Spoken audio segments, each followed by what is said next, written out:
तो बच्चों पिछली क्लास में हम लोगों ने प्रेशर निकाला था एच हाइट नीचे, है ना, कि कितना प्रेशर होता है रो जी एच, और मैनोमीटर किया था। आज मैनोमीटर ऐसी डिवाइस थी जिससे हम प्रेशर नाप सकते थे किसी भी गैस का, है ना। अब यहाँ पे एक और हम डिवाइस पढ़ रहे हैं जिसको बोलते हैं बैरोमीटर, या फिर हम देखेंगे कि जो एटमॉस्फेयर का प्रेशर होता है डेट इज 1 × 10⁵ पास्कल के बराबर, वो कितना होता है उसको समझेंगे, ठीक है। तो देखिए वो कैसे निकालेंगे। तो उसके लिए एक साइंटिस्ट थे जिनका नाम था टॉरिसली। तो टॉरिसली ने एक्सपेरिमेंट किया था, तो टॉरिसलीज एक्सपेरिमेंट के नाम से ये जाना जाता है। और टॉरिसलीज एक्सपेरिमेंट जो किया गया था और जो डिवाइस बनी थी प्रेशर नापने के लिए, उसको बैरोमीटर कहा जाता है। तो टॉरिसलीज एक्सपेरिमेंट भी बोल सकते हो, और यहाँ से हम बैरोमीटर का कॉन्सेप्ट भी सीखेंगे। अब देखो उन्होंने किया किया क्या था कि ऐसे बच्चों एक टेस्ट ट्यूब ली थी, है ना, इस तरीके से ऐसे एक टेस्ट ट्यूब ले ली। फिर इस टेस्ट ट्यूब में पूरा ऊपर तक पूरे ऊपर तक जो है उसमें मरकरी फिल कर दिया, ये मरकरी है Hg, पूरा टेस्ट ट्यूब में मरकरी फिल कर दिया। फिर बाजू में उन्होंने एक वो ले लिया वेसल, और उस वेसल में भी पूरा ऐसे क्या फिल कर दिया बेटा, मरकरी फिल कर दिया। वेसल में भी मरकरी फिल है, वेसल में भी मरकरी फिल है, इस वेसल में भी पूरा मरकरी फिल कर दिया, डेट इज Hg। फिर क्या किया कि ये जो टेस्ट ट्यूब है इसके ऊपर ऐसे मान लीजिए थंब लगाया, या फिर इसको पैक कर दिया, है ना, इसको पैक कर दिया, और इसको उल्टा करके, मतलब इसमें से बिना मरकरी निकले इसको उल्टा करके इसमें डाल दिया। यानी इस तरीके से कोई भी मरकरी का लीकेज नहीं हुआ है, और पूरा का पूरा जो है मरकरी टेस्ट ट्यूब में ही था, और टेस्ट ट्यूब को उल्टा कर दिया, और इसको किस में रख दिया है, मरकरी के वेसल में ही डाल दिया। अब ये पहले मरकरी बेटा पूरा भरा हुआ था ऊपर तक, लेकिन फिर क्या हुआ कि ये देखा गया कि इस मरकरी का लेवल नीचे आ रहा है, नीचे आ रहा है। और आपको पता है कि कब कब तक नीचे आना चाहिए था, जब तक वेसल का जो लेवल है लिक्विड का वो मरकरी के मतलब ट्यूब के अंदर, टेस्ट ट्यूब के अंदर के लेवल को मैच ना कर जाए, तब तक आना चाहिए, ऐसा हम सोचते हैं।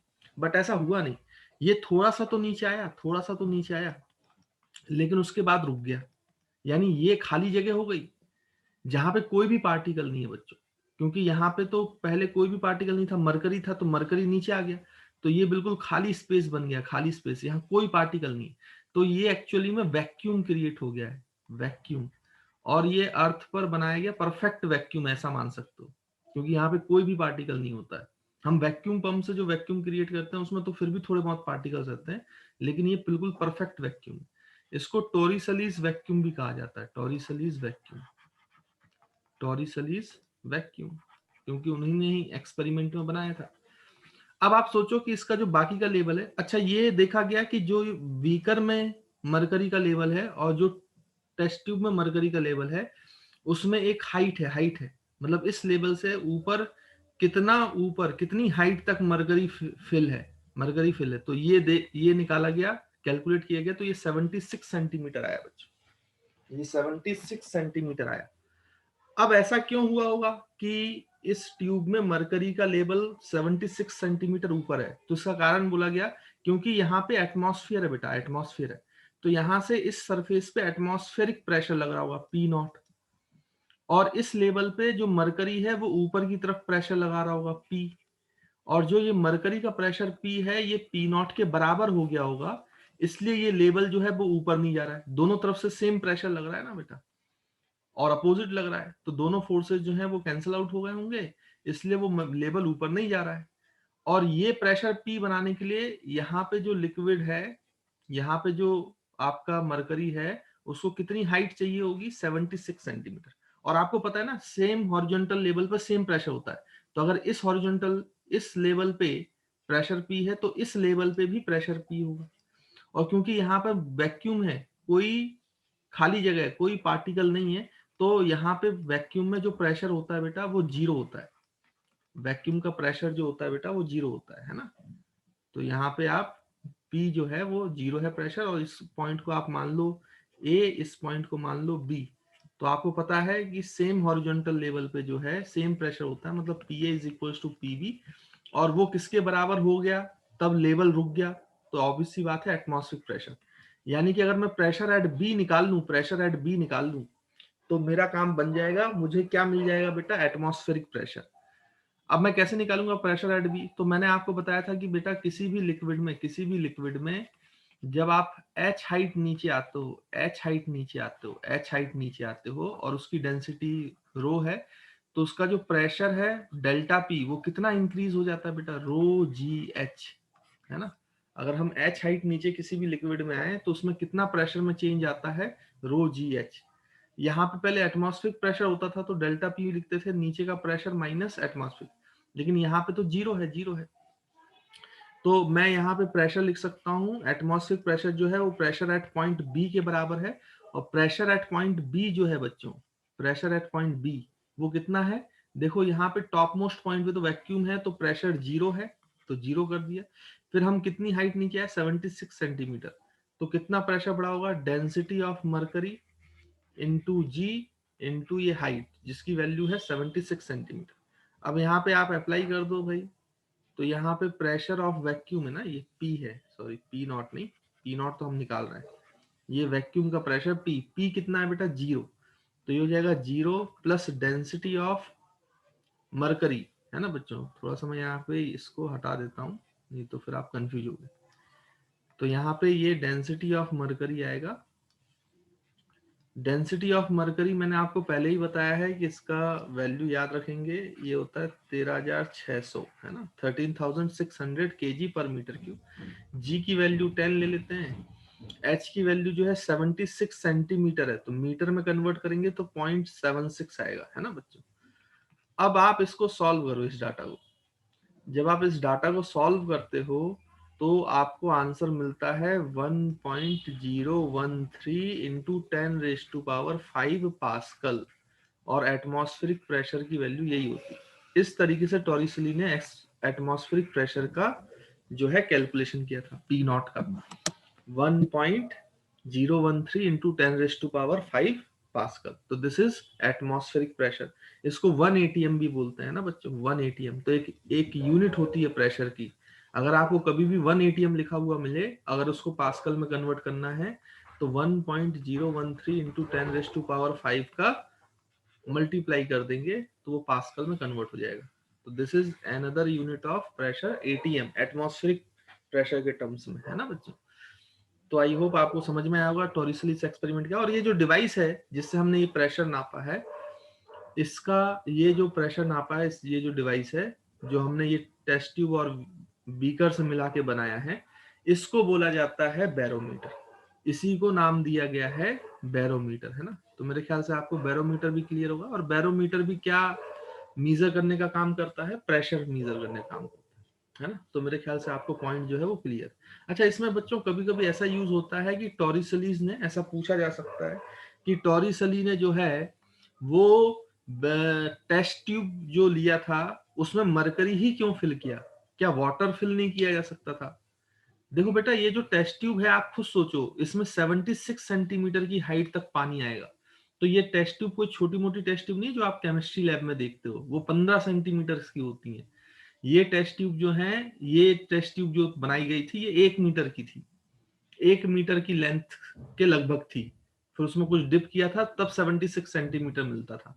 तो ये जो टेस्ट ट्यूब है ये छोटी मोटी टेस्ट ट्यूब नहीं, 1 मीटर की टेस्ट ट्यूब हो गई है जब आप मरकरी यूज कर रहे हो। सोचो अगर आप वाटर यूज करते हैं तो हम यहाँ पे लिख सकते हैं, आपसे ये क्वेश्चन पूछा जा सकता है, why water did not used in barometer. तो बैरोमीटर में वाटर क्यों नहीं यूज किया जा सकता है भाई, है ना, ये क्वेश्चन आपसे पूछ सकता है। तो इसका आंसर ये है कि भाई अगर आप खुद सोचो एटमॉस्फेरिक प्रेशर को नापना है तो उसके हिसाब से हाइट आनी पड़ेगी। अब वाटर की डेंसिटी कम होती है, प्रेशर तो इतना ही ना बेटा, एटमॉस्फेरिक प्रेशर तो इतना ही है P not.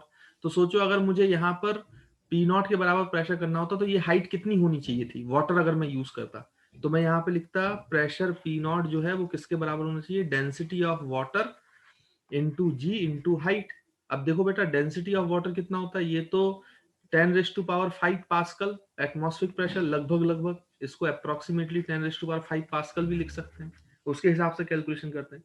Density of water मैं आपको पहले भी बता चुका हूँ 1000 kg/m³, जी की वैल्यू 10, तो हाइट आपको निकालने पड़ेगा, तो ये 4 जीरो कैंसल, यहाँ से 4 जीरो कैंसल, तो 10 बचेगा, यानी हाइट ऑफ टेस्ट ट्यूब आपको चाहिए 10 मीटर्स की।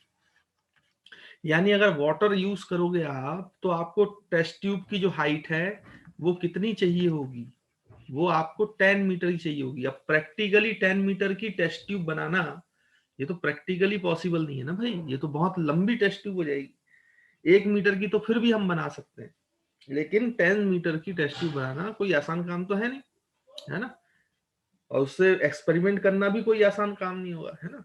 तो इसलिए बच्चों वाटर का यूज नहीं करते, क्योंकि उसकी डेंसिटी कम है, और डेंसिटी कम होने की वजह से टेस्ट ट्यूब की जो हाइट होगी वो ज्यादा हो जाएगी। इसलिए हम जो मटेरियल यूज करते हैं हम ऐसा चाह रहे थे कि डेंसिटी सबसे ज्यादा हो ताकि हाइट कम से कम हो पाए। तो डेंसिटी सबसे ज्यादा लिक्विड के केस में मरकरी की होती है बच्चों, इसलिए मरकरी का प्रयोग किया जाता है। इसलिए जितने भी डिवाइसेस होते हैं ना, ज्यादातर डिवाइसेस में मरकरी यूज होती है, क्योंकि उसमें डेंसिटी कम होती है, तो कम लेंथ में हमारा काम चल जाता है, प्रेशर मिल जाता है ना। इसलिए आपने देखा होगा कि मैनोमीटर में भी हमने वहां पे मरकरी लिया हुआ था, अगर आपको याद हो पिछली क्लास में, है ना। तो मेरे ख्याल से आपको टॉरिसलीज एक्सपेरिमेंट, बैरोमीटर कॉन्सेप्ट और एटमॉस्फेरिक प्रेशर कैसे कैलकुलेट किया गया ये समझ में आया होगा।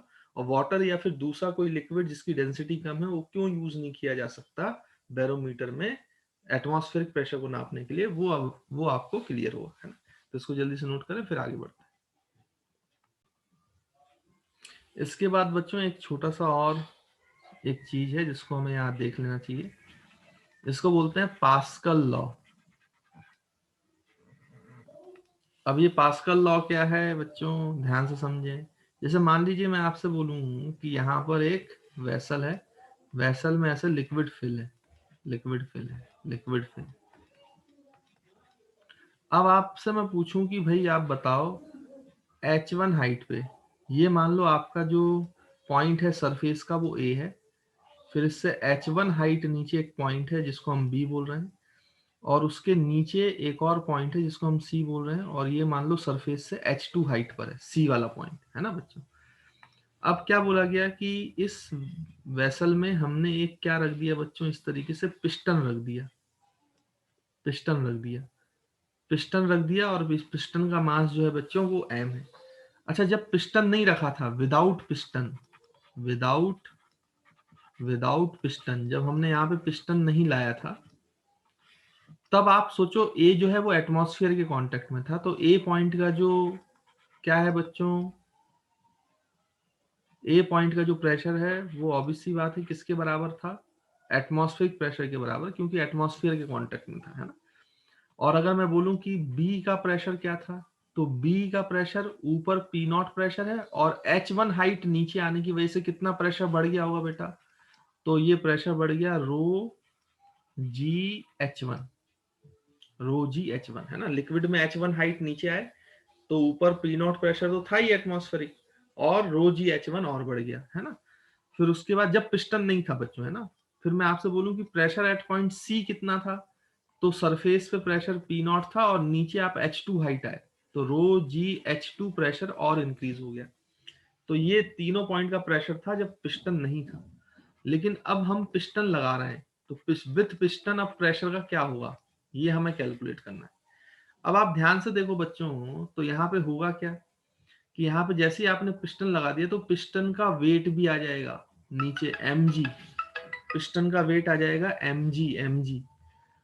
और पिस्टन पर अगर आप ध्यान से देखो तो पिस्टन पे नीचे की तरफ फोर्स लग रहा है mg, वेट लग रहा है mg, ऊपर की तरफ ये प्रेशर ए पॉइंट का है।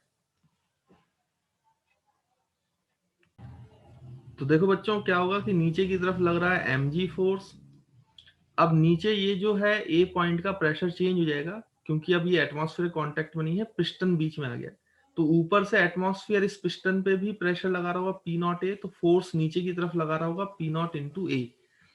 अब ए का पॉइंट का प्रेशर अब चेंज हो चुका होगा, और इस प्रेशर की वजह से ये पिस्टन पे ऊपर फोर्स लगा रहा है बेटा, तो ऊपर कितना फोर्स लगा रहा है ये, P A into area, piston का एरिया ऑफ क्रॉस सेक्शन। अच्छा, इसको पी डैश ए बोल रहा हूं मैं। पी डैश ए इसलिए क्योंकि पी ए जो है वो चेंज हो चुका है, तो प्रेशर अब नया जो प्रेशर है वो पी डैश ए हो चुका है, मान लो, है ना। अब मुझे पी डैश ए निकालना है, तो मैं कितना निकालूंगा बेटा, जब पिस्टन लगा दिया गया है, क्योंकि ये रेस्ट पर है, तो आप यहाँ पे लिख सकते हो भाई कितना, कि नीचे वाले फोर्सेस जो है वो ऊपर वाले फोर्सेस को बैलेंस करेंगे, यानी पी डैश ए जो है वो आपका ऊपर वाला फोर्स है और नीचे वाले फोर्सेस हैं P naught A plus M G. अब ए से डिवाइड कर दो बच्चों, तो ये आ जाएगा P dash A new pressure with piston is equals to P naught, A और ए कैंसल, और एम जी में ए डिवाइड हो जाएगा, तो एम जी बाई ए।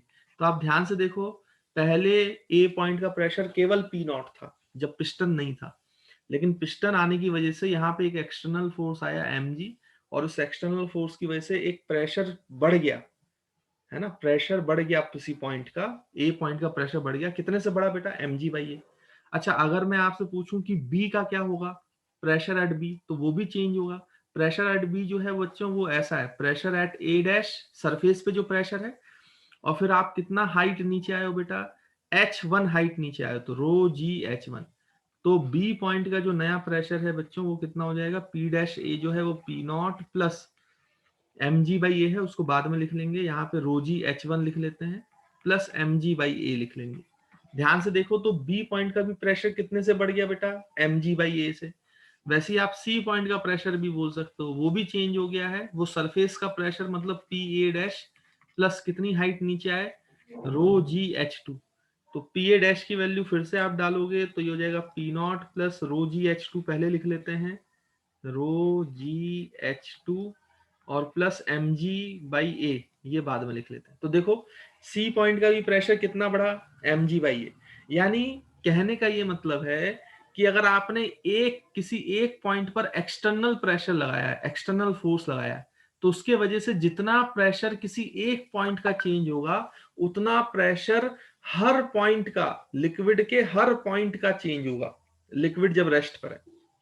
यानी हर पॉइंट पे बराबर बराबर चेंज आता है प्रेशर का, बराबर बराबर जो है प्रेशर का इंक्रीमेंट होता है, प्रेशर का चेंज आता है। यानी हर पॉइंट का प्रेशर जो है वो बराबर इक्वल अमाउंट से बढ़ता है, इक्वल अमाउंट से चेंज होता है ना। ये इस लॉ को बोला गया है पास्कल लॉ। पास्कल ने ये बताया कि जब भी कोई लिक्विड रेस्ट पे हुआ, तो किसी एक पॉइंट पर एक्सटर्नल फोर्स की वजह से जितना चेंज आएगा प्रेशर का, वो उतना ही चेंज प्रेशर का हर पॉइंट के, लिक्विड के ईच एंड एवरी पॉइंट पर इक्वली ट्रांसमिट होगा, इक्वल इक्वल चेंज आएगा, है ना। तो मेरे ख्याल से अब आपको पास्कल लॉ जो है बच्चों वो क्लियर होगा, तो इसका आप यहाँ पर वो भी लिख सकते हैं, है ना, स्टेटमेंट। तो आप बोल सकते हैं कि पास्कल लॉ में कहा गया है, पास्कल लॉ, तो यहाँ पे आप लिख सकते हैं बच्चों, when external force applied, when external force is applied on any part of liquid which is at rest, which is at rest, then there is a change in pressure, there is a change in pressure, and this change in pressure and this change in pressure is equally transmitted